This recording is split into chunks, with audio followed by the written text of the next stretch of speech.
Shalom, selamat hari Minggu Bapak Ibu Saudara terkasih di dalam Kristus. Apa kabar semuanya?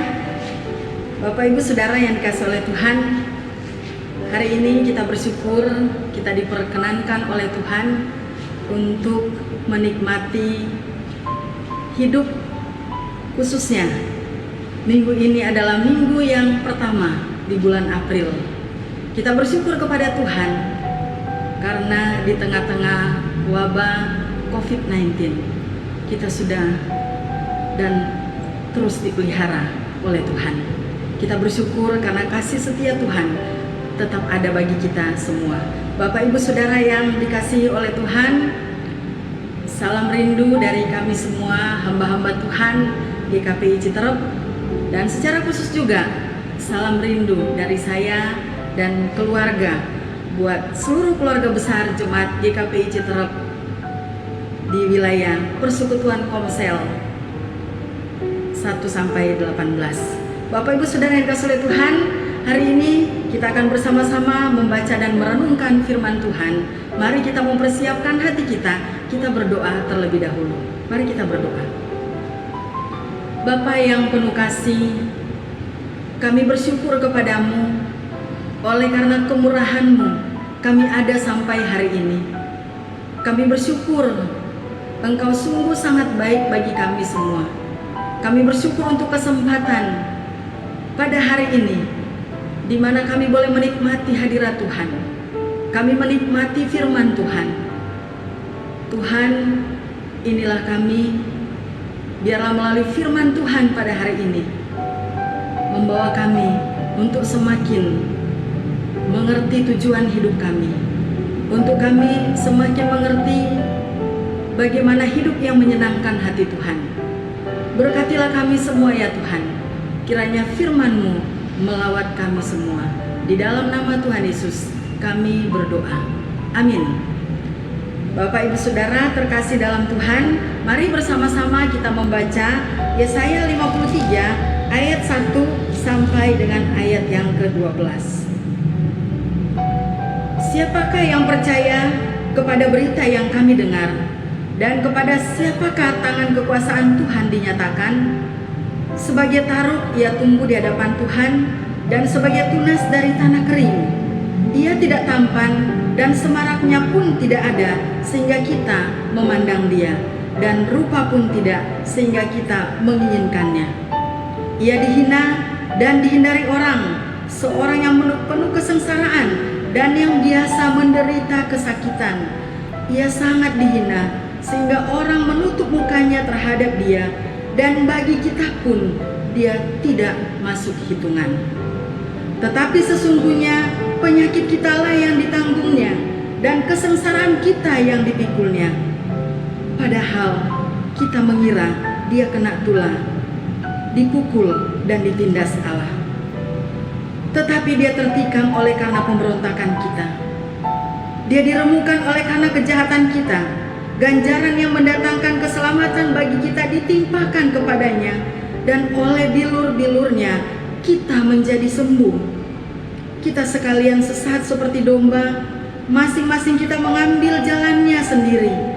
Tetapi Tuhan telah menimpakan kepadanya kejahatan kita sekalian.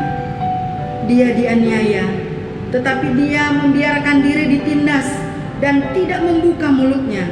Seperti anak domba yang dibawa ke pembantaian, seperti induk domba yang keluh di depan orang-orang yang menggunting bulunya, ia tidak membuka mulutnya. Sesudah penahanan dan penghukuman ia terambil, dan tentang nasibnya siapakah yang memikirkannya? Sungguh ia terputus dari negeri orang-orang hidup, dan karena pemberontakan umatku ia kena tulah. Orang menempatkan kuburnya di antara orang-orang fasik, dan dalam matinya ia ada di antara penjahat-penjahat, sekalipun ia tidak berbuat kekerasan dan tipu tidak ada di dalam mulutnya. Tetapi Tuhan berkehendak meremukkan dia dengan kesakitan. Apabila ia menyerahkan dirinya sebagai korban penebus salah, ia akan melihat keturunannya, umurnya akan lanjut, dan kehendak Tuhan akan terlaksana olehnya. Sesungguhnya kesusahan jiwanya ia akan melihat terang dan menjadi puas. Dan hambaku itu sebagai orang yang benar akan membenarkan banyak orang oleh hikmatnya, dan kejahatan mereka dia pikul.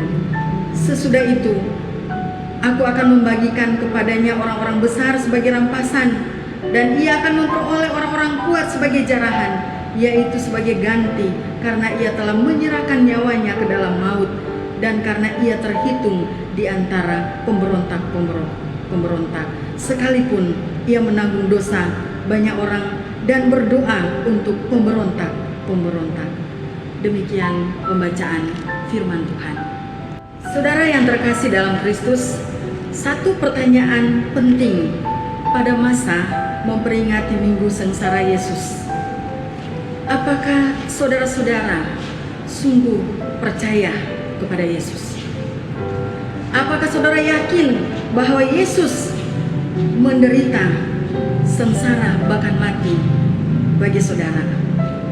Saudara terkasih, Yesus adalah satu-satunya pribadi yang mau mengorbankan dirinya demi saudara dan saya. Alkitab mencatat kisah kesengsaraan Yesus dengan jelas, bahkan begitu dalam.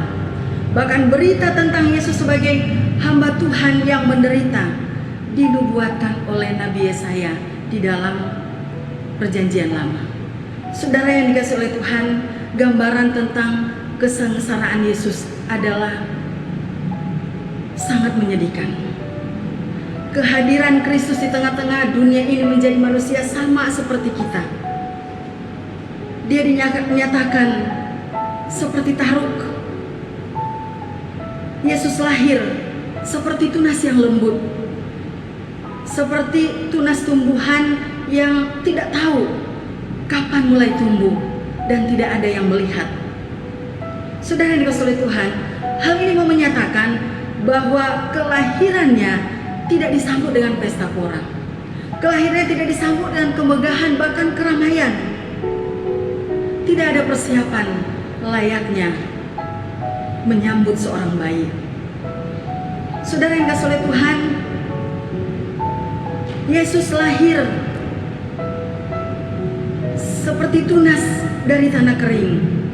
Dia bukan lahir di tengah keluarga yang kaya, namun justru ayahnya adalah seorang tukang kayu. Tidak ada kemewahan, namun dalam kesederhanaan di kota kecil Bethlehem. Saudara yang dikasihi oleh Tuhan, firman Tuhan juga menyatakan bahwa penampilan fisiknya tidak tampan, tidak menarik. Yesus adalah Tuhan yang mau menjadi manusia sama seperti kita. Tidak ada yang luar biasa dalam penampilan fisiknya. Saudara, Musa ketika lahir dia dikatakan sangat elok. Daud ketika diurapi, matanya indah dan parasnya elok. Yesus, dia tidak disebut elok ataupun indah, sehingga tidak ada penyambutan layaknya seorang raja. Saudara terkasih dalam Tuhan,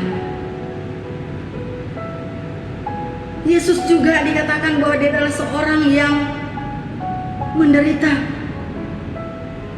Bahkan penderitaan itu adalah sesuatu yang memang harus terjadi dalam kehidupannya. Itu adalah sesuatu yang biasa. Saudara yang dikasihi oleh Tuhan, ia adalah seorang yang penuh kesengsaraan. Bahkan bukan hanya hidup terakhirnya yang mengenaskan, melainkan juga seluruh hidupnya. Demikian, saudara yang dikasihi oleh Tuhan, dia bukan hanya hina, melainkan dia sengsara. Seluruh hidupnya, sejak lahir sampai kepada kematiannya, hanyalah serangkaian derita, susah payah, kesedihan, duka cita, dan kematian. Saudara yang dikasihi oleh Tuhan, dia telah menjadi manusia sama seperti kita. Dan semua yang ada pada diri Yesus terkuras habis melalui sengsaranya hingga kematian betapa pedihnya kesengsaraan yang dialami oleh Yesus. Saudara, mengapa Yesus mau menanggung sengsara? Yang pertama, Yesus menanggung sengsara karena taat kepada Bapaknya. Saudara yang dikasihi oleh Tuhan, kesengsaraan Yesus seperti tulah dan penindasan dari Allah. Namun sesungguhnya Yesus tahu mengapa ia harus menderita. Saudara yang dikasihi Tuhan, rencana kekal Bapa, yaitu misi untuk menyelamatkan orang yang berdosa, ditanggungkan sepenuhnya kepada Yesus. Karena itu dia harus menderita dan mati, nyawanya diserahkan untuk menebus kita semua orang yang berdosa. Yesus mau taat untuk satu tujuan yang mulia, yaitu demi keselamatan kita semua. Yesus telah memberikan teladan ketaatan kepada Bapa sampai mati. Dalam penderitaan yang dialami, dia tetap diam. Dia tetap menjalaninya sampai pada akhirnya. Dan rencana kekal Bapa terwujud melalui sengsara dan kematian Yesus. Saudara yang dikasihi oleh Tuhan, masa-masa ini adalah masa yang sulit bagi kita semua. Mengawali tahun 2020 kita dikejutkan dengan wabah COVID-19. Saudara, ada hamba Tuhan, majelis, pengerja gereja yang meninggal. Mereka telah mengakhiri pertandingan dengan baik. Semasa hidupnya sampai perjuangan melawan virus corona, mereka hanya bisa taat dan berserah pada kehendak Tuhan. Saudara yang dikasihi Tuhan, hal yang terpenting di masa sekarang ini adalah lakukan kehendak Tuhan selagi Tuhan memberikan kita nafas dan kesempatan untuk hidup. Saat ini kita tidak berkumpul di gereja untuk beribadah. Kita diberikan kesempatan untuk menikmati hadirat Tuhan dalam kebersamaan keluarga. Dan selain ibadah bersama, kita diberikan kesempatan untuk memperbaiki hubungan yang selama ini tidak atau kurang harmonis karena berbagai kesibukan. Saudara yang dikasihi oleh Tuhan, sebelum wabah corona datang, banyak orang mengeluh betapa sulitnya kumpul bersama dengan keluarga. Apalagi untuk ibadah bersama. Bahkan ada anggota keluarga juga yang sangat sulit untuk berkomitmen dalam ibadah pada hari Minggu. Saudara yang dikasihi oleh Tuhan, saat-saat sekarang ini, sekaranglah kita memperbaiki ibadah kita di hadapan Tuhan. Tuhan memberikan kesempatan kepada kita semua, seisi rumah datang menyembah Tuhan. Apapun yang sedang terjadi hari ini, kita hanya mau taat. Kehendak Allah sudah dinyatakan. Virus corona sudah terjadi di tengah-tengah bangsa kita, bahkan dunia. Dan yang kita bisa lakukan itu adalah kita taat untuk melakukan apa yang Tuhan inginkan semasa hidup kita. Stay at home, tinggal di rumah, dan lakukan apa yang Tuhan inginkan dalam hidup ini. Yang kedua, mengapa Yesus mau menanggung sengsara? Yesus menanggung sengsara karena kasih-Nya yang besar kepada manusia yang berdosa. Saudara yang dikasihi oleh Tuhan, ia ditimpa kesedihan dan kesengsaraan. Ia dipukul, ia dicambuk, ia dihiasi luka dan bilur-bilur. Ia diperlakukan tidak adil dan dilecehkan. Dia dianiaya, dilukai, diperlakukan dengan sangat kasar. Dia ditahan, dia diadili. Ia terputus dari negeri orang-orang yang hidup, meskipun selama hidupnya dia sudah menjalani hidup yang paling berguna. Saudara yang dikasihi oleh Tuhan, kematian salib menjadi tanda betapa ia sangat menderita dan betapa mengerikan penderitaan ini. Untuk siapa dia menanggung sengsara itu? Untuk saudara dan saya. Kasih terbesar telah memulihkan hidup kita.